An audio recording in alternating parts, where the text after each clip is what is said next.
And here we are. It is the 23rd of June now, folks. It's 2020, and I'm sure I'm in 2019 or 18, because how did we get to this part of the year? Goodness me. So welcome to ETN's Latte Lounge, and this is episode 7. I have my trusty companions with me, Pat Byrne, and we have Penny Arnold. Now, I'm going to be talking a bit later on about this I'm going to say fantabulous book, we'll make it fantabulous, book by Mildred Carter and her daughter Tammy Weber. This is extraordinary, and some of the things that I'm going to be covering, but it's going to be a little bit, but I want to hear the other ladies first. I'm going to be showing how hand reflexology as opposed to foot reflexology, nothing stopping you using the foot reflexology, but how amazingly it works. So we're going to look at the endocrine system, help with Parkinson's, treating the eyes, the ears, hearing, TMJ and teeth pain, that kind of thing, respiratory issues and hay fever, and helping animals, believe it or not, stopping coughs. We all know we've had those coughs that seem to be interminable. Hangover help, I might want that on my birthday soon. Hair loss, and also helping to prevent grey. I don't know about the latter for me. And clearing possession. So, and I didn't even know, I never even thought that possession in terms of reflexology could be helped, but it's all to do with the adrenals. But we're going to come to that at the last part of the show. But what I did want to share with you right up front before we bring Pat on to do her part about animals in the afterlife is this. And some years back, I met a lovely lady called Veronica Keane, and her husband, Montague Keane, was no longer with us, I believe, at that time. And she had had 1 or 2 strokes. And she had learned a system, which is a recipe, she calls it her stroke recipe, which she then became extremely efficient at keeping about her person like an emergency kit. And she said it will work within 20 minutes of anybody having a stroke if you take all these things. So I'm just going to read out the recipe, and then I will show it to camera so you can freeze frame it, and I'll also write it in the information at the end under the video. So stroke recovery recipe is, and this is take immediately if you can, or get somebody to give them to you. You know, leave a note in your purse or something. If you're prone to strokes, have a wristband saying there's a medication I need and this is it. Okay, anything to help you. So 400 micrograms of vitamin Q10, 400 micrograms of vitamin E, 400 micrograms of vitamin C. And then we want to take 3 kyolic garlic capsules and also 3 cardio aspirin. So here you go. You take those all at one sitting, all at one go. And this is really an extraordinary healer. It gives the body a whole load of tools straight away to support what the brain has just been through and the whole body-mind system. So she's used that several times now, and she said it really is incredible. So I know you can say, well, who knows that, you know, when you're going to have a stroke and all the rest of that. But look, forewarned is forearmed. You've got the information, pass it on. And you don't have to be at risk of having a stroke either, because who knows when that kind of issue can arise. And I am not taking my own advice, but I will be doing. And I will be getting that bit of a kit together, putting it in a first aid bag and keeping it with me wherever I go, because I think it's too important not to. And not that I feel at risk, it's just that with the changes on the planet, the electrical impulses and everything else from other planetary bodies, as well as all the things that are going on that are diminishing our ability to recover from things like the big pharma vaccine stuff and all the stuff coming from the chemtrails, we need all the help we can get. So I've never come across that before, but I thought that I really could not afford not to share that with you. It could save your life or somebody you know. All right, so now we're going to go on to talk to our Pat, and she's going to talk about pets in the afterlife. We have mentioned this before, and I think I might have mentioned on episode 6 or 5 now, that I had seen a wonderful guy full of life called Bob Olsen, who has a program or a podcast called Afterlife TV. And I do recommend you have a look. I've only seen it once or twice, but it's great because he talks about life after death and the evidence of that. And in this particular interview, it was a lady with the surname, McKinnon, I believe. I forget her first name again. And she is a pet communicator, animal communicator, and has done a lot of work in bringing people together with their loved ones, the four-leggedy furry baby in the afterlife. So anyway, Pat, I think we'll go over to you, and perhaps you can tell us what's been going on, because you've got some news about quite a famous puddly cat who has just gone over to the other side. Yes, I expect anybody who are cat lovers will know who I'm going to talk about, and it's Bob the street cat. And he was with James Bowen, I think it was, the guy who took him on. And I think the story is rather wonderful, really, because it's all about how Bob came into James's life.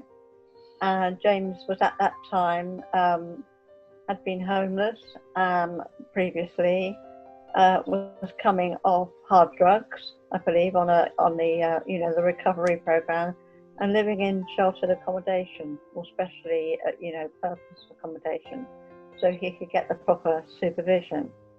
And Bob was hanging around and looked like a stray for about 3 days. And in the end, this was at the bottom of his stairs, because I think he was on the 5th floor. And he asked around and nobody knew. And so he took him upstairs to his flat to feed him, because he could see he was hungry. And whilst he was talking to him and petting him, he realised that he had a very bad abscess on his leg. So the next morning he took him off to the RSPCA, and they dealt with it, and he had to pay for some antibiotics, and I think he said it was the only money he had, and it went on the antibiotics for the cat. Oh. So he brought him back and looked after him over several weeks. I think fed him, got to know about him. And then when he felt he was fit, he said, well, off you go, mate.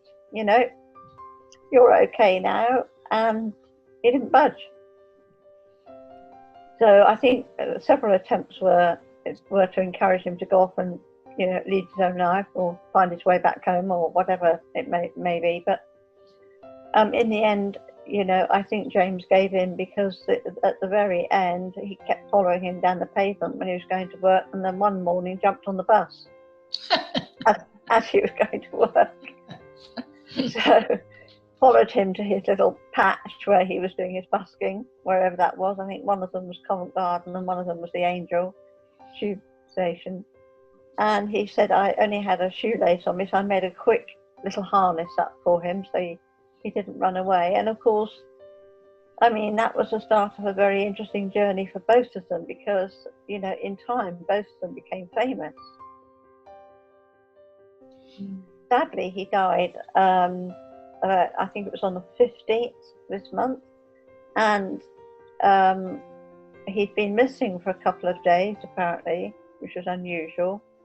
And unfortunately, he was actually run over, but he had been suffering from kidney problems, although it was being managed. So very sad for James, because what happened after this initial bonding was that a book got written, a film got made, and they travelled the world together.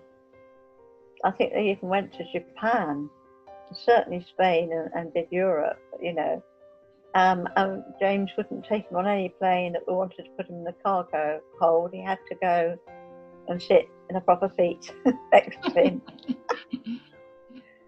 So very, very sad for James. I believe he's launched a fundraising this week to, they want to create a little garden for him and have a special ceremony. I guess it's in a week or two.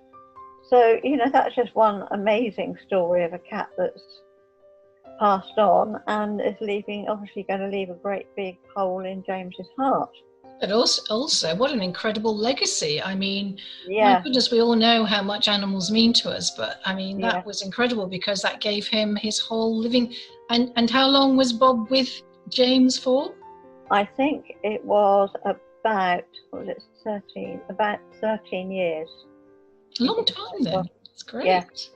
So they, you know, and they had a TV channel, and they had animated children's books. I mean, yeah, it was pretty well sorted out in terms of the marketing. But yes, I mean, it is amazing. So it would be lovely to feel that, you know, if he was interested in animal communication, that he could, as I have helped a lot of people who pets have passed on, and it can bring a great comfort and a feeling of peace, really, because when often what happens is that they receive messages that only the guardian owner will know and the pet will know. I don't know, but there'll be some little secret thing that they've had between them, or some little ceremony that they've done, and you know, they'll pass that on, and then they're absolutely convinced that that is their animal that, you know, I'm connecting with. So in that sense, it's rather amazing. That's beautiful. Really beautiful. Yeah, and also they have interesting ways after they've passed over. I mean, through with me, it's obviously comes through as a message. You know, I've had that. You know, I've had a message. I think I just look at my notes. I think I had a message from, yes, one of the people that I was helping. Her dog had passed, and I had helped her when she was by communicating with her dog to find out when the right time to pass was, and she got a lot of comfort knowing that the dog was ready to go. The vet was recommending it, but she was, you know, she was in that awful situation of not knowing when it's quite the right time. And he said quite clearly, I'm ready, I'm in pain, I want to go. And after he'd passed, about a week later, I got a spontaneous message from him, which means I didn't initiate the contact. He just dropped into my head, and I said hello, and there's something you want to say. And he said, yes, I want to talk. I want you to pass this message on about the burial of my body. It was a specific place where he wanted to be buried, and he wanted this client to place a seat by after he was buried near, so she could be with him. Oh. So that was quite specific. I had a personal experience where this message or communication came through a noise, and we had a dog who had recently passed over, and the last week of its life had not wanted to sleep in the kitchen but wanted to sleep in the hallway, because I think he felt that he could get upstairs if he wasn't that well, and I didn't give in for 3 nights, but he ended up by throwing himself at the kitchen door. Oh, bless. Waking me up in the middle of the night. This is before he passed. Banging, and I thought, oh, he's obviously unhappy. So I took him out and put him on the sofa in the hallway, and he was fine, and he settled then. And after he'd passed, I woke up about 3 nights later. I woke up in the middle of the night and heard this. I definitely heard it because my ex-husband heard it as well. It was like bang, bang, bang. And I thought, oh God. And I actually got up and ran halfway down the stairs, forgetting in my sleepy state that he'd passed over. I thought, oh. So, you know, it was his way of, you know, telling me his way. So Yeah, if saying you come thank through you. stories, come through messages, it will come through like something physical like that. Yeah. And I've also had experience of messages being given to me through dreams from my animals that have passed. And I've had a message when I lost my cat through a fire, which was obviously very traumatic. I had a message through a clairvoyant friend of mine who said that, you know, updated me and told them they were being looked after by my mother. So they can come, and the last one is that I've had an experience of is you can feel a presence. And certainly one night, not long after one of my cats had passed over, I felt this cat jump up on the bed. I could actually feel the weight. And it was a cat that used to sleep on my bed a lot. And it was only momentarily, but you know, I could definitely feel it. So they will find a way to connect with you if you're open to listening and, you know, listening for a message, or listening for, or being aware of something happening in your house, a noise or a sound. They're always willing to try and find a way to connect. Well, I do hope that perhaps James would maybe take you up on your idea of doing a reading for him with Bob.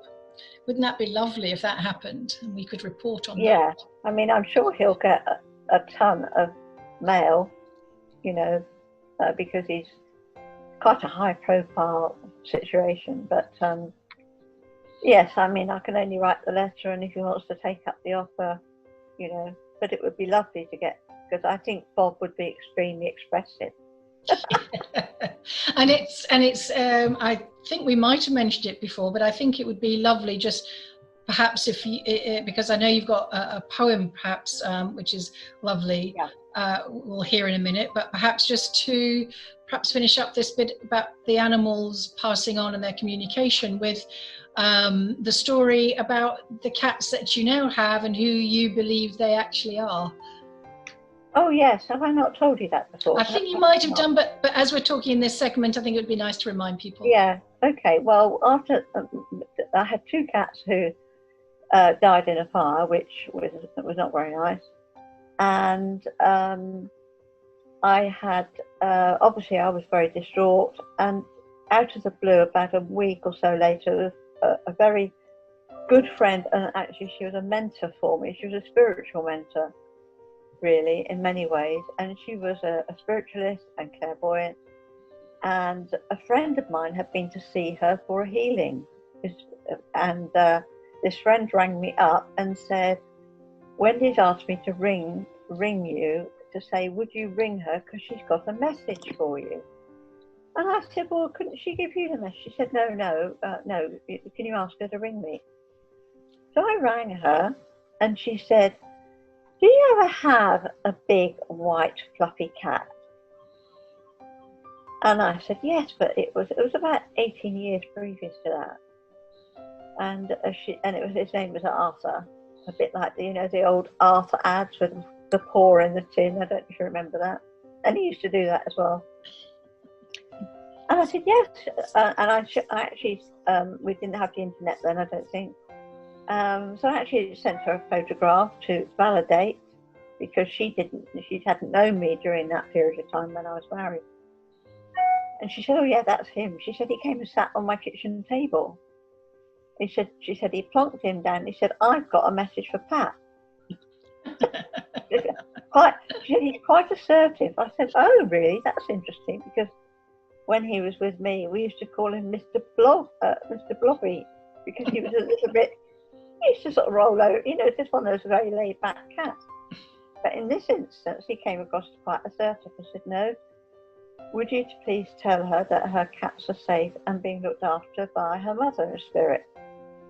So, that gave me a lot of comfort. And then he said, and one day she'll understand that this has happened for a reason. Which I wasn't very impressed with, to be honest, but anyway, that was just my reaction. And then about a couple of weeks later, she rang me up again and she said, he's back. He's got another message. And he went into a bit more detail, and he said that whole experience had been to open my heart center. So the grief was to fully open my heart center, which apparently wasn't, because I was going through a divorce, and it was quite, those situations that you go through. And that was very interesting. And now he, taking it a little bit a step further, so he said, he said, the most important thing you can do is work with animals and people and create a bridge of understanding between the two species. That was long before I had any messages from St. Francis as well. So that, you know, and because it was coming through for me, a trusted source, I believed it, because Yes. I knew this woman, and I just knew how she operated. So that was very interesting. And a bit later on, a few years on, when I'd taken done my animal communication professional course, I began teaching in time other people, and then I used Arthur, I used to contact him to help the students and give them confidence. And I had a little exercise where I used some examples that I could prove that I'd ask some questions. I had the questions written on the card. I'd say, now ask this question and see what response you get. The answers were on the back. And so when they got one right, I was able to prove that they had actually got the correct answer. It wasn't just me saying it. And who are the cats that you have now? The two cats I have now are reincarnated cats. They reincarnated. And they are called Poppy and Patch. And who did they reincarnate from? Poppy is from Sumper, and Patchy is from Crunchy. So he's come back as a boy cat, and there were previously two girls before. There were two sisters, and now they're brother and sister, and they still have a little go. That's right. So it is possible that, but not all animals reincarnate, obviously, but no. It can happen. And I was told, again through my trusted friend, when I said to her, I've just got this, after a period of time, I really just got this feeling that they're coming back. And it just seemed at the right time. I'd moved to a new place where I could have cats, and I said, I just got the feeling, and she checked in and she said yes. And are these cats that you have now the reincarnation of the ones that died in the fire? Yeah. Yeah. Yeah. She said they had served their purpose for that time, and now they come back to help me with my work. And I guess have their full complement of a life. So, and they are cheeky little monkeys, those two. As you well know. As I well know. Yeah, delightful. Well, thanks, Pat. Do you want to finish this segment with? Did you say you'd got a poem which was to do with pet loss? And I just think that's nice. So many of us have experienced that. Certainly, I have, and you know, all the way through my childhood, and it was a traumatic thing. So, I think that'd be. I don't think a lot of people realise that often pets visit you in your house. They come back in spirit to the house where, you know, they were. It is often, if you're attuned, you can often feel their presence. Yeah. And I have felt Arthur around it at times. So this sort of poem, and this came to me about 3 years ago, quite spontaneously. So I just named it Poem for Pet Loss to help people. So it says, it's like the animals looking down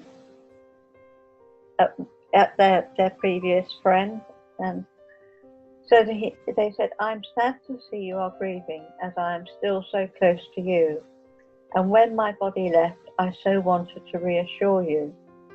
I watch your every action just as I used to do, and see you crying for the days when we were still two. And even though you cannot see me, I am nearby. For if you could see how close I am, then I'm sure you would not cry. You see, there is a bridge between us, the one that calls you to my side. Just use your love and intuition so we can close the divide. Love will bring you comfort and a knowing that I am still here, for I am around, believe me, for our connection is near. So please do not shed a tear. Time and space do not matter, it's where our hearts meet. This is a true connection that allows us to speak. So waste no time on regrets, for there is now an open door, and I am sitting here smiling, offering you my paw. So no more tears, for we can communicate again and remember those happy memories so you can begin again. Lovely. Thank you. That was really, really nice. So there you go, folks. So for those of us who are animalaholics, I think that's 3 of us here. And for those of you who are not, you know, hopefully this will mean something to you and you can explore some material and lovely videos that there are with animal communicators. And, you know, again, it's great to hear how we can have this communication. It's a matter of degree and frequency. So nothing, you know, kind of incredible that it shouldn't be. It's just tuning in. So, all right. Thanks, Pat, for that. So, Penny, hello, hello, hello. Nice to see you with us once again in your beautiful smiley face. About, isn't there? Yeah. I'm just thinking around whether my cats are up here, but they're not. They're, oh yes, one's just walked in, George. Oh, well. What George? I know we've got George and Phoebe with Penny. Phoebe, George is here, yeah. Cats are all here. Cats are all The cat room. yeah. So, John, did you want me to go through? Yeah, so we were just a recap. So from episode 6, Penny had been sharing a lot about what dowsing can show in the manner in which she does it, talking about degrees of wellness and all angles of that wellness too. And so I said, you know, it would be interesting to do an update because Penny did a reading for me about 6 or 7 months ago now, and you know, of course, we're a movable feast. Everything changes as frequencies and whatever influence our growth and as our own conditions changes. So I'm going to take a big breath, and I hope that it's I'm not going to be too challenged by it because I haven't heard this yet. Well, I only did it half an hour ago. That's why. There's a lot going on today. No, really good news. I think if I could just explain a little bit why perhaps there's been some quite high energy levels that's suddenly gone up. It's the solstice. It's the solstice this year, very, very powerful. And from the 19th, 20th and 21st, or 20th, sorry, 21st, 20th, 21st, 22nd, the Earth, and I've only just checked this out, has actually moved up dimensions. Incredible. And we are with her. We are with her. That's the thing. So it's really good, John. I'm able to see even back on the 29th of the 11th, you know, and I've only talked to somebody this evening by another little Zoom meeting. He's in Austria, Mike Upstone. But to get a reading from anybody's emotional body, which obviously the heart rules, I just think, thank God for that, you know, because so many people are so shut down. And it's such a shame. There again, we're all on our own pathway. So the solstice has made, the Earth has not, I've been checking reasonably regularly how many, and they're not, it's another timeline of dimensions that I seem to be looking at. And I can actually link in with 3D, 4D, 5D. She is in 5D now, but the dimensions I've been getting on my chart is much more than that, many more. And it's almost like there's parallel timelines that we're, you know, experiencing. And she has been in dimension 12. Now that happened at the beginning of the year, 10 to 12. It's been going up in twos. Two is a good number, isn't it? But wonderful. This year, this solstice, she's leapt up to 16, four dimensions, and that's actually Wow. Yeah, what's happened. Oh, amazing to yourself, John, because we are the Earth. We are the Earth, which is why it's so important that we love ourselves unconditionally. And I'll come back to that in a little while, because something else I checked this morning for the first time was how the Earth needs to protect herself from the EMF hike on the 5G. and the only way she's going to do it is if we are her children, do that as well. And that is just so important. I didn't realize how important that was. So what do you mean, Penny? How is that going to occur, do you think? Well, she needs more of us humans switching on that bubble of protection with the high levels of self-love. Do you see? That is the link. And even with the recent Magenta Pixie, she mentioned the black box and the rose gold flame. Oh, yes, yeah. Human resonance. And she's saying, and she only put it out a couple of days ago, how important it is now. How important. So what's so good, and I'll just come to the other dimensions, on the 29th, the 11th, when you sat in front of me watching 2019. 19, yeah, pendulum whipping about with me. It was. Steady as a rock, watching the same as you.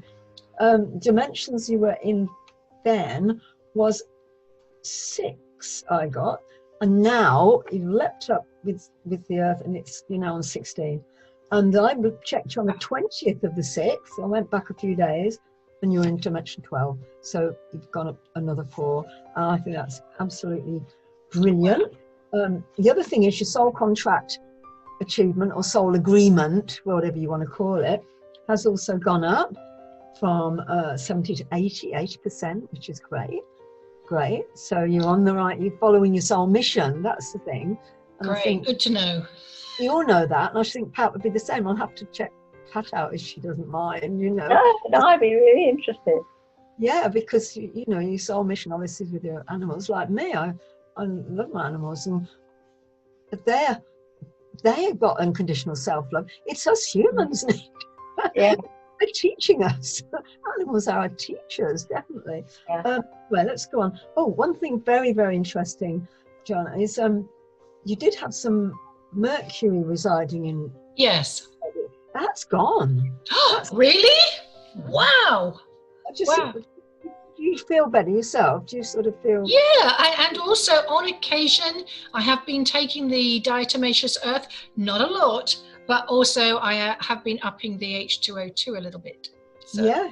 Oh, magic. So that's incredible to know. Do you know what? That actually takes a little bit of a weight off my shoulder, because I was conscious of that, and great to know. Thank you. I was really oh God. Wow. And after this, on the 20th, this was to do with the solstice energy change, because you did have some there on the 20th, but not now. Now that's incredible, because that's a first. I've been seeing so many firsts in 2020. I can't believe it. That's absolutely brilliant. Magnesium, you're full. Yeah, fantastic. You've got 80%, which is good. And the other thing as well, the vagus nerve, was quite low, as mine was with the mercury problem. Yeah. But that is, it's really gone up. Magic. This is recently. It seems as though everything is being updated. Increased. Yeah, sort of upgraded. Yeah, upgraded. So important, the vagus system, and spleen as well, and pituitary gland. You're up to the 80. I love the 80. Oh wow! Did you check on the lymph system? That was one I was thinking that would be a little bit. Oh, I didn't. I will do, and I'll email it you, because I must admit it was. I did have another Zoom meeting.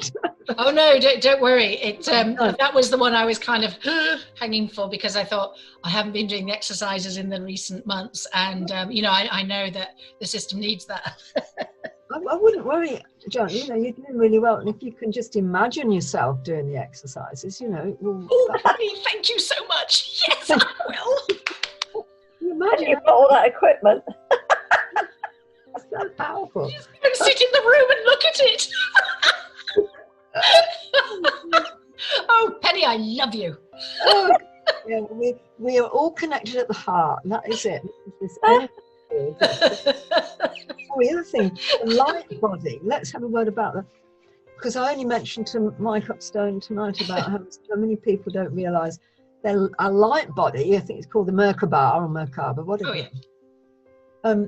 It's literally diminished big time when anybody drinks a lot of alcohol and eats a lot of flesh foods. Oh, okay. Now, I know with your merkabah, it's gone up. It's gone up from 80 to 90, which is excellent. I love the number 9, don't you? Yeah. Right. So That's even with me having a little glass of Fino now. Yes.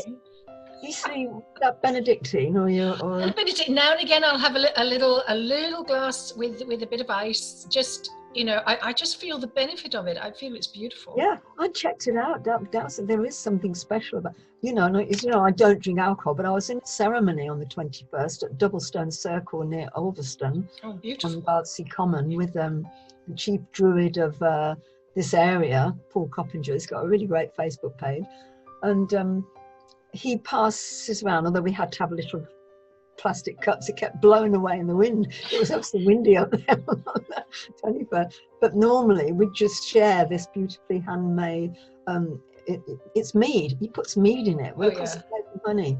And that is the only time, I sort of take alcohol. I know it's okay. I think the main problem is the people who have to have a drink, have to have one, and they're addicted. And it's the addiction that is really, and it does honestly just cut off that merkabah. So going back to yourself as well, spleen has increased as well, which is fantastic. Yeah, do when you get a chance, everybody who might. I have done some work on that. I have a lot of fire in my nature, and quite a lot of anger sometimes, or I have had certainly, and I have done a lot of work on clearing that or harmonizing it, let's say, and keeping. The fire is my passion, also driving me in, and I think that's a good thing for me anyway, because I'm a bit lazy. You're absolutely right. And crystalline DNA is still there, all there, and I will check immune system. And there's obviously a lot of other things I can look at. It just can go on and on and on. But so it looks like we'll be starting again just in a second or two. So we will just let it finish, and then just give me 5 minutes, girls, and then we'll be back on, because it just needs to download what we've done so far. Which you may just think, what on earth is she doing? Having a sandwich. We do that. So we stop now, do we? Sure. Yeah, I think what we'll do, we'll just let it. So it's less than a minute, so we'll just let it run on, and then I'll see you in 5 minutes, and we'll continue, which is brilliant. Just a few minutes about that, and then I'll go on to poetry. So we're into session 2, and we're with Penny and Pat, and we're going to continue with our lovely Penny Arnold. So Penny, I know we just about finished having a look at what my numbers were on the reading of the dowsing, and I don't know if you've got any more to say about that, but that's I'm really amazed, actually. I'm definitely going to be looking at that gym equipment soon.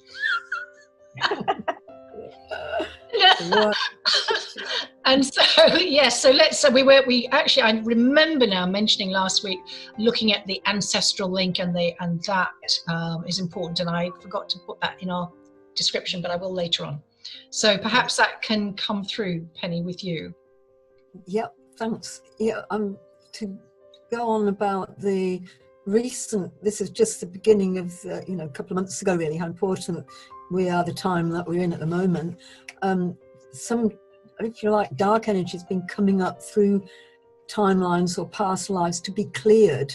And I think if we can link this in with this unconditional self-love, I think it's important for us not only to take that self-love out of this dimension, but also to go down past timelines, past lives, to not forgive, because I always think if you forgive, that implies a judgment. Just to unconditionally accept and to love who we were at that time, no matter what was going on, whether we're male, female, whatever we were doing, because it's so important that energy is brought up, and that dark stuff is cleared and healed, and then we go forward. And I'll just quote, isn't it funny how I've been sorting a few things out today, which is unusual for me because I let things pile up.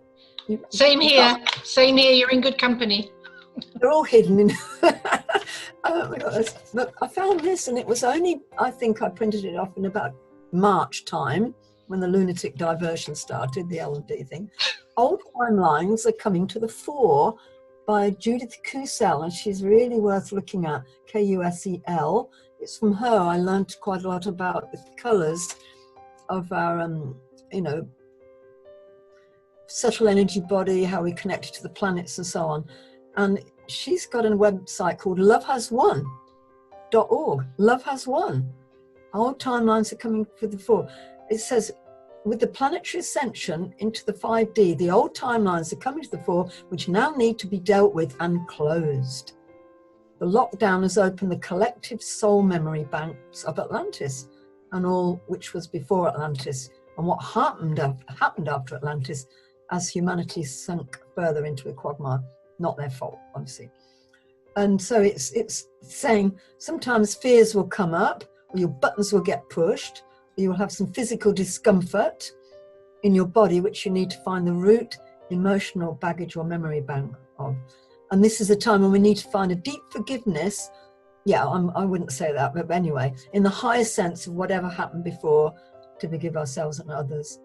And that we need to go one step further and ask that the timelines now be closed. You see, when I do the heart blasts on the limestone rocks, I usually say, and ask the portals to be closed, which I think probably is the same thing as what Judith Kussel's saying, so that we can be freed totally as we move into the 5D. And I think a lot of us are actually, have done that, we're doing that. And it says here again, it means cutting energetic cords and ties and revoking old contacts, oaths, pacts, whatever. So really, really fascinating. You know, love has won, Judith Kussel, old timelines are coming to the fore. It's just one page that I printed off, so it's not too heavy going, because we can get swamped out, can't we? Very easily. Yeah, I think that's wonderful. Yeah, it is good news, really good news. And if it's all right to go on about, we were saying about animals communicating with us. Of course. Yeah, it's fascinating, because although animals haven't got a voice like ours, but by gosh, they communicate fantastically. And I remember going back, listening, thinking of my daughter who took her own life in 1993. She loved animals. She rode horses, she had cats, and she absolutely adored them. And I remember going back how communication can happen in different ways. And for me, and I know music is in my family, and I like singing, and you know, I don't play an instrument, but you know, my uncle Malcolm Arnold was the main musical chappie in my family, and I know about the frequencies and how powerful sound is. Sound, it's the, you know, and our voices are windows to the heart. Well, after she'd passed away and things were really difficult, I couldn't get a song out my head. And at that time, 1993, I hadn't got a clue really. It's a wonder I knew how to put one foot in front of the other. And I thought, why am I getting this song? And now, looking back, I know why I got the song, because the message was in it. And it was a song by Mary Black, who's a wonderful Irish folk singer, probably not folk singer. And the song was Caledonia. And all I could hear in my mind's ear, was, you know, that I love you and think about you all the time. That's one of the that's from the song.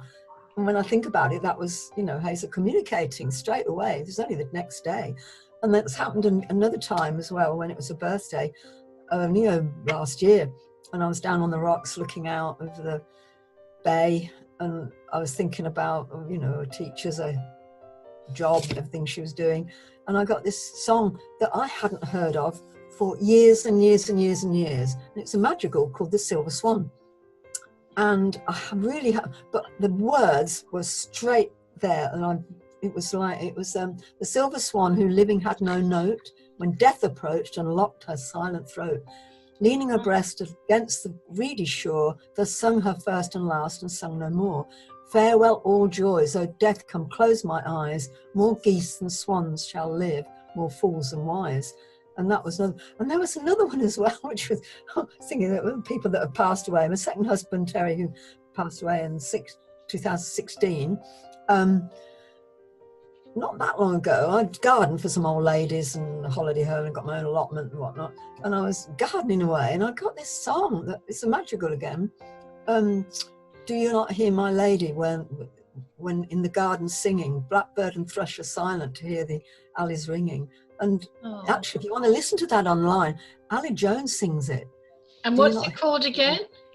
The title. Well, I forgot the title, but the first line is, "Do you not hear my lady out in the garden singing?" That probably would come up. Right.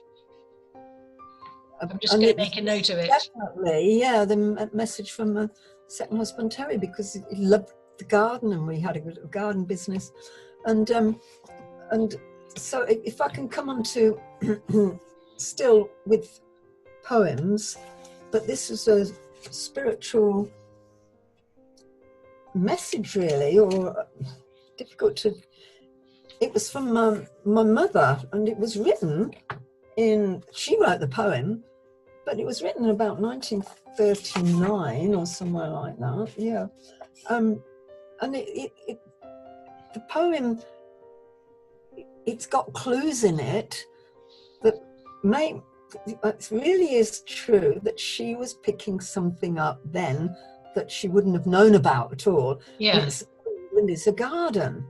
England is a garden. She'd never been up north at all, only Wales. And is it all right to read it out? Oh, please do. Yeah, lovely. And then when I've come across one thing that I think, yes, I'll stop and perhaps explain it, because it really does come out quite interestingly. So this is my mum, Ruth Arnold. Our England is a garden. Yes, it is, by gum, by heck. If you call it a back alley, you'll get it in the neck. If you call it all things lousy, you likewise hit the mark. In spite of decorations, it's just a blooming park. If you try to wander around it, they yell, "Keep off the grass." If you take to country running, they kick you up the trying to dash then. Just stoop to smell a rose and they'll yell, "Let that alone. The flowers are not for you to pick," they wrathfully intone. Oh, England is a mockery, a sham, a house of glass. The potting sheds are ancient, the sports grounds are a farce. Oh, yes, it is a garden, but where the hell's the glory? You'll find it not while influenced by Liberal and Tory.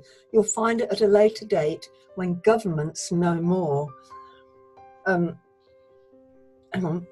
When houses of parliament have fallen through the floor and the Thames has washed away the guilt and lies and bitter stains of nasty, narrow-minded politicians, all the rains that go to make us beautiful will fall for years to come.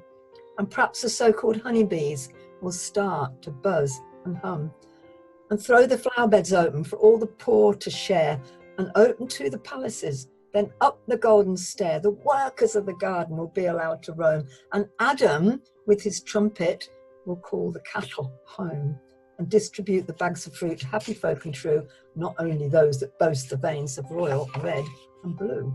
You can keep your slugs and pests and all the infectious lice, and what and where to put them, you don't need telling twice. Send them to Mr. Baldwin, that lovely garden urn, who stands at the main gates, the worm who dare not turn. Now, if you don't agree with me, I'm sorry, because it's truth. That's what I think of England, respectfully, yours, Ruth. Now, I'll just pick up on a couple of things. I love Thames, yeah, obviously water, carrying memory and being... the other thing is about Adam, with his trumpet, will call the cattle home. Now, what do the dark cabal call us humans? Is goyim. Yes. Yeah. Herd immunity. Have you heard that? Oh yeah, all the time. Oh, have we heard about that? And about about the, the government's no more house of very, very interesting. And she also painted a picture. This is what. Who painted that? This is Mum. Well, she drew it really. She's very, very, very clever artist. Oh, beautiful! Wow. This is the nuns banishing the unmarried mother. Oh, look at the faces. She didn't know anything about the Catholic Church. I'm sorry if I'm treading on anybody's toes, but look at the... Listen, I actually have a friend who experienced the Irish system of, unwed mothers having babies and how they would... Oh, it was shocking. Philomena, wasn't it? Was it Philomena the Philomena. Dent? Yeah. Yeah, I didn't see it, but I know what it's about. Yeah. 2015, and also Magdalene's sister. But the background, look, does that look like snakeskin? Yes, it does. Yeah. Look at this. She loved the Madonna and Child statues and so on. And there's But look at this. There's a snake. There's blood and there's a snake. This is incredible. Yeah. Absolutely incredible. And the poor unmarried mother. There's so much in. Yeah, there's so much detail. Wow. Isn't it? And That's it was beautiful. 2015 when Philomena was on the television, and also Magdalene Sisters and Spotlight, starring Mark Ruffalo, the Boston Globe. It's a fact-based drama of the way that the child abusing priests were protected. Oh yeah. In the Boston. But when the credits come up at the end, not the credits, before the credits. I hope I haven't said this before because I know. No, I don't think so. Well. It shows where all this happened in other parts of the world. Oh. And the UK, the only place was Preston. And I didn't even know. That's only a few miles south of where I am now. I didn't know it's a really big Catholic area. Okay. No, I didn't either. It has holy wells and some stone circles that have probably been built on now and it's got a docks, it's got water coming. It was a great big, which I didn't know. And I've lived up here for 20 years. So, you know, very, and the other thing I just wanted to share, if that's all right, again, the words that Tim Rice wrote to my Uncle Malcolm's Peterloo Overture, because it's full of promise, it's full of interest, it's full of, you know, and I put a little bit at the bottom about there is another revolution happening, but it's of consciousness which cannot be destroyed. It's where in Manchester, there was a peaceful demonstration against the parliamentary reforms back in, probably 18 something. I'm not very good at dates. Anybody remember when Peterloo? Oh no, sorry, no, I don't know when that was. And so Tim Rice wrote these words as a special choral piece to my Uncle Malcolm's Peterloo Overture, which is really well worth listening. I have got a DVD of the actual the presentation that was in Last Night of the Proms. Oh, lovely. Oh, that'll be great. Yeah, I haven't got telly now because my Skype box blew up and I didn't want to get another one. But I recorded it and I didn't know it was going to be on. But it was lovely. Tim Rice, he says, I dreamed I saw my country in its full and former glory, as if that earthly paradise had been the whole story, a sheer and golden confidence in our island again, a triumphs born through tragedies, and majesty through pain. And I dream with the lesson never learnt at Passchendaele, never mentioned in dispatches. Eden, maybe. The trials of today were gone, a gentle race returning. I felt again the passion of a great nation burning. The libertine philosophers no longer held sway, as cries of both the tyrant and tormented fell away. I put here music changes to massacre of the protesters. And apparently the cavalry were all drunk. If that doesn't put people off drinking too much alcohol, I don't know what will. Oh yeah, you know what? That's brought to mind a graphic now that I seem to remember seeing, showing that. Oh, pretty, absolutely horrific. I couldn't watch the film. No, I wouldn't be able to watch it. Yeah, nearly finished. I wept at Clifford's Tower and I marched at Peterloo and I wore the mask of Shelley. Anarchy, maybe. I woke to see my country new and long for her salvation. For where was her identity, the soul of a nation? In the dispossessed outsider at the end of the street, or in our anger railing at a world in retreat? But, and this is where the music really changes, I saw us come together, saw us live to tell the tale, though we stumbled, never broken. Foolish? Maybe. And still I pray my country finds another kind of glory and sees that earthly paradise was not the whole story, a sheer and golden confidence in our island again, of triumphs born of tragedies and majesty through pain. And when I put, there is another revolution happening, but the consciousness, our consciousness, cannot be destroyed. And no, that's beautiful. Those words are absolutely gorgeous as well. So thank you very much for sharing that, because wow, it's beautiful. And I just wanted to share, Penny, as I've been sipping my water, I meant to tell you that it has shungite in it. Well done. Shungite. So, yeah, I often put shungite in I've got a container with a little tap on it, but I was speaking to someone who was saying that they they got a meter, you know, just like a regular little meter that you can buy online, and then they put it against the shungite, and the shungite went like it was, you know, had a lot of energy, and you know, did a big reading there. So I thought maybe I should not, you know, don't want to be too radioactive. It's glow in the dark. Yeah, it's come from off planet, the shungite. It's Russia, isn't it? Comes from Yes, Russia. yeah, and it has a slightly, I don't know what to call it. I really can't describe it. It does give the water an ever so slightly, I don't know whether it's not irony, a slightly other aspect of flavour. Not a lot, but nothing unpleasant either. It's great. It's great. Well, thank you, really, Penny. I think that was so powerful what you both shared. I mean, my goodness, I hope you really enjoy this, folks, because we're taking it's not really a departure, because all this is about health and wellness, and we need to feed our soul with music and art, or you know, color and sound, however it suits you. I know I used to sit and listen with my mum to music. We'd get a glass of wine. Sorry, Penny. But we do that, you know, I mean, we weren't drunks, we were just having a glass of wine, listening to Pavarotti, you know, whoever, Domingo, all of that. Or we'd maybe listening to Nat King Cole or that kind of thing. And, you know, I really need to get back to listen to a bit more music, and, you know, also the meditation stuff. Absolutely lovely. But so, Penny, if you, do you want to share anything else, or are you... Thing about the scale, you know, the frequencies, because apparently you can... Oh, yes, please. Online. If anybody has an instrument, I've got a friend, Mark, who plays guitar, and he retunes his guitar to the solfeggio, the original scale, which 432 hertz, isn't it? 528, and all the numbers add up to 3, 6, or 9, which is what Nikola Tesla said. Very powerful. Got a cat meowing at me.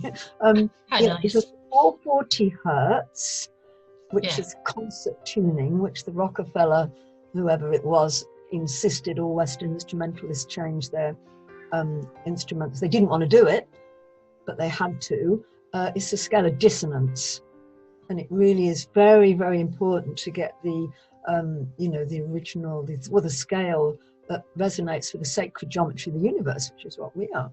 Because when you think about it, we have been seriously disconnected right from the start, when we had our money change from, you know, 12 pennies in the pound and whatnot to decimal. Well, that's almost like, you know, it's similar to that musical scale, because that's an interesting point. I hadn't even thought about it on that you know, level or layer of interaction with us, because of course money is something that they're trying to stop, isn't it? And you know, I was saying to Pat earlier, can't wait to get back and have a coffee or whatever in you know, the local Wetherspoons. But I can tell you what, if they think they're going to track and trace me, no, they're not. No, they're not. Not happening. Oh dear. Anyway, thank you very much for your fantastically valuable contributions. I will start with this piece and say goodbye to you ladies who want to leave, and I will continue and just share about this amazing book, which this is a newer version. I had this, been aware of this book for quite a long time, and I've never come across anything quite like this before, with a degree of information. Now, for anybody who does not know what reflexology is or means, I'm just going to show you a black and white one first, which is just simply going to be an image of the hands. And I'm going to show you a color one in a second. So this is a map, guys. Sorry, I know my sound goes a bit when I'm presenting to camera. Just want you to have a good look at that. And you can freeze frame and take a snapshot or whatever you do. Little snip of it. So basically our hands, our feet, our ears, our tongue, all reflect the entirety of our being. I'm just going to show you this briefly. I'm not going to do anything about the feet, but you can look it up yourself. And the reason I'm not doing anything about the feet, it's as valid as the hands. I can just reach my hands better. I'm the one for an easy life, gang. So this is a very good illustration, very simple, of the hand reflexology zones. Have a good look, guys. Look where the lungs are. They're below the fingers in the upper part. I'll just show you here. Okay, and I'm going to show you one more. And that is, it's just another one. And you know, you can download these from the net. There are plenty, or buy a book and just a quick look at the ear. Put that So to print. that gives you, yes, this is for acupuncture, I know, but I just wanted to show you the fact that, you know, it is well known in the field, if you like, of health and wellness, that these areas and these parts of our bodies can be unbelievably helpful to us if we just have one or two ideas about how to help ourselves. So the first thing I wanted to share with you, I'm literally going to be showing you the book and going through the book, but I want to show you one or two little tools first. So this is a little reflexology ball, and you can do that. What it does, of all these points, and of all these points here, right in the palm of the hand, you will see that we have, and I'm just going to read, we've got the lungs, we've got the adrenals, we've got the intestines, stomach, bladder, colon, and liver, and so on. It's a huge thing that our hands, so our hands don't get a lot of attention here normally at all. You know, if we put a bit of hand cream on, ladies may pay a bit more attention to the hands than men, but men, you need to pay attention too. So these balls, guys, these are brilliant, and it's a silicone, rubber, whatever, and this is very quick. You don't need to be doing this for very long. No, maybe a minute, good few seconds. And you may even feel some areas of discomfort. When you feel areas of discomfort, that tells you there's a little blockage. I was giving this finger a little massage yesterday, and it was really a bit painful, a little bit gritty, right in the middle there. And you know, that's all to do with my eyes as well. So here in the webbing of the eyes, here and here. Now, so that's one little tool you can use, and you can use it like this as well. Really good. You know, you're going to be sitting watching a program, or just listening to something, or chilling out, whatever, in between picking up your glass of wine. Sorry. Soda water. I must stop it. And water, yes, water with sugar.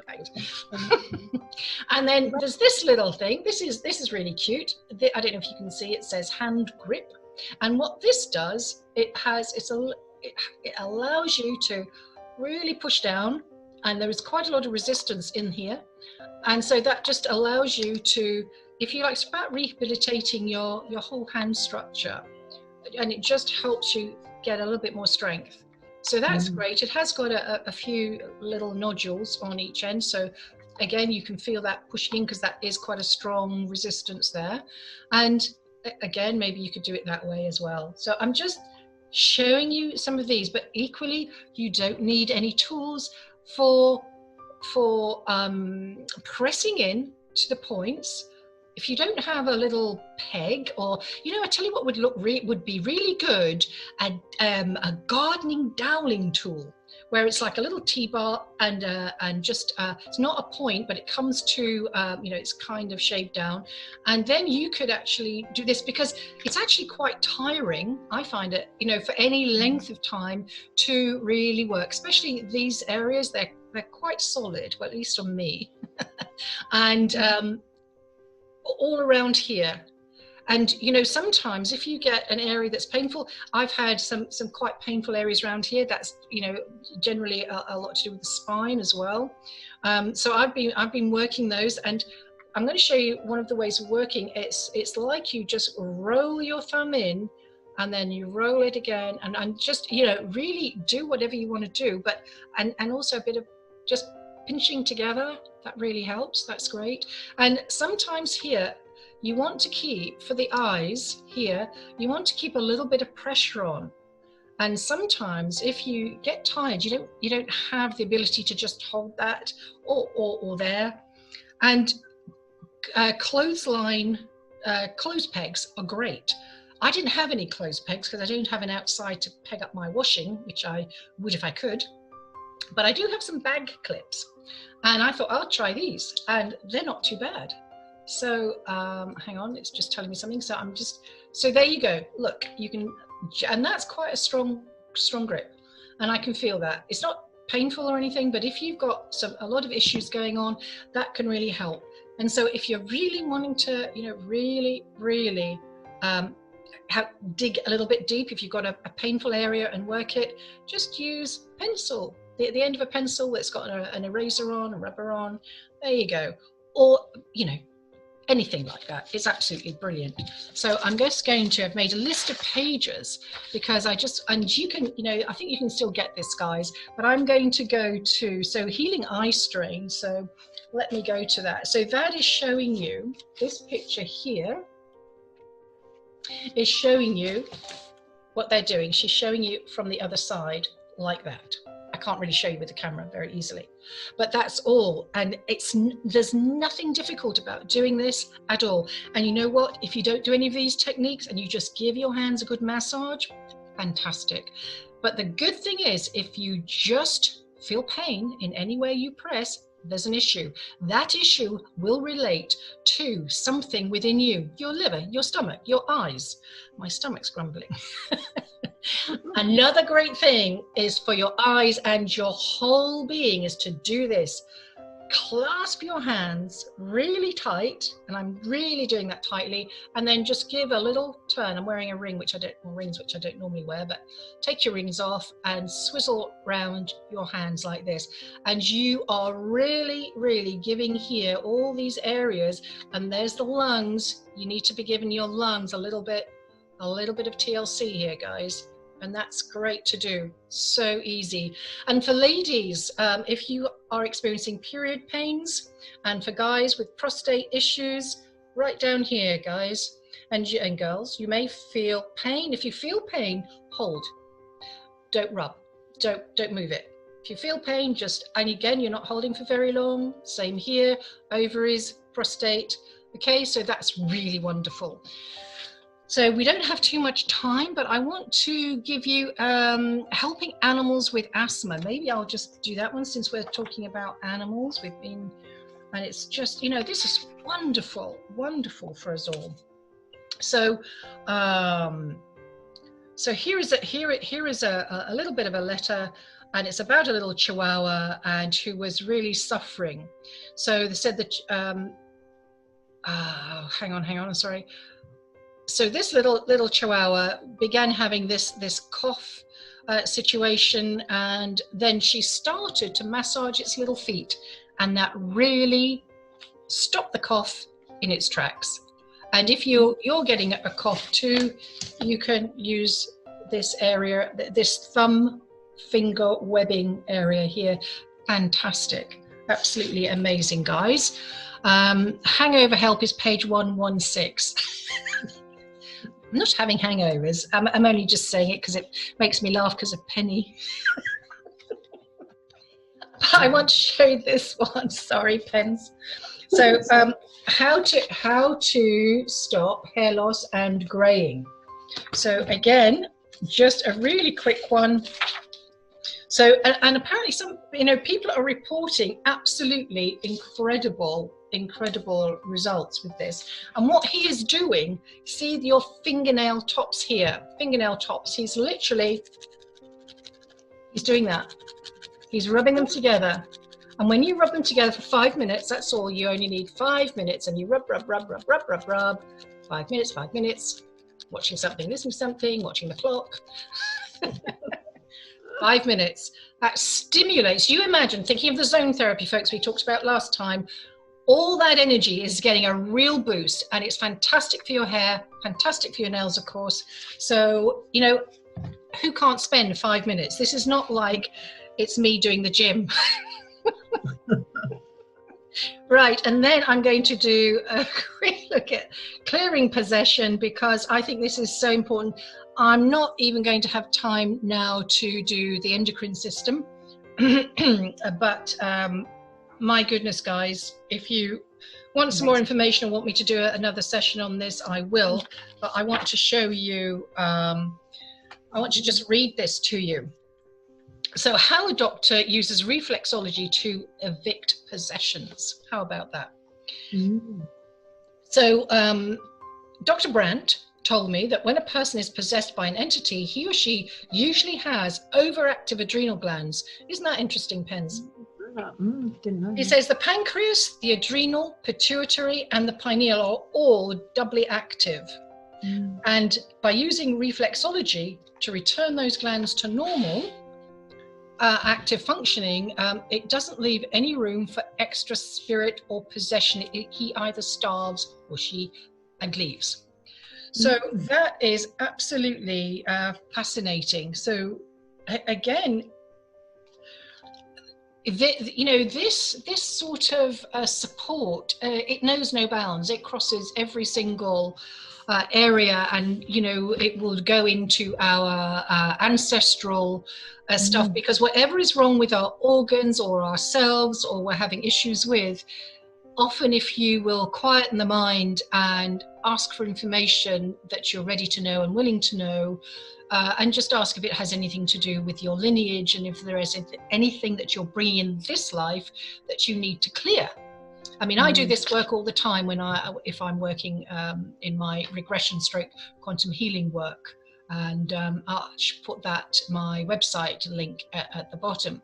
So this is some very simple, very easy, and it's you don't have to understand a lot. You just simply have to know that you've got some pain, and you're going to work it out, and that's it. And so not only can you clear possession, for goodness sake, you've got all kinds of things for stopping coughs and helping respiratory issues.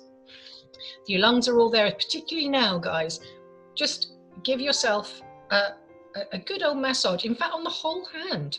Just give yourself, and do it daily. 5 minutes isn't going to hurt. I used to sit there sometimes when my dad was alive, and I'd be doing this business, and he'd look at me and he said, "There's no need to be so worried." He said, you're obviously anxious. I said, "I'm not anxious." I said, "I'm working my reflexology points." Joanne, can I ask where you got your little gadget things, where did you get them? You know what, I actually don't recall now. But I would imagine they call it a hand reflex ball, I think, and it's there are some which with more nodules on that you can get as well. I know this lady actually made some, and I'm sure if you go and look for hand reflexology balls, this is actually great. And also using these guys to keep the pressure on an area that needs some work, and don't worry about it. You're likely to just be at home, don't worry who's watching. But it really, really helps, and I use the hands simply because they're nearest, saves me diving down to my feet. It's enough for me to do my toenails. Your hands are extension of the heart as well, and the hands are extension of the heart. So we need to, it's basically about us looking after ourselves a bit more, gang. And if you want me to do a few more, show you a little bit more from this book, we are going to have to go now and go poof like the fairies, Cinderella. Let me know, but otherwise get the book yourself. For me, it's one of the best ones because, my dad was an alcoholic, and I've mentioned this before, and I had no understanding that it actually could be an adrenal problem, an adrenal issue. So that was, that was very educational for me, and it helped me lose a bit more of my judgment on him. I don't have that now, but I did at one time, gosh. So another facet of knowledge. So there you go. So Penny, I don't know if you want to wrap up with any last little bits for us, any comments about this. I don't know if you've had any experience of reflexology, but I think we have just a moment to go, and then we shall be hasta vista till next week. Yeah, it's fantastic. That I have had foot reflexology, but no, I'd never want to do it to anybody else. I just wouldn't. And knowing that we are holographic beings, Yeah, aren't we? Absolutely. And I know about EFT, the tapping a little bit, but that is just so good. So, Yeah. you know, I'd love to see some more of that next week, Joanna, Okay. if I'm invited again. You certainly are.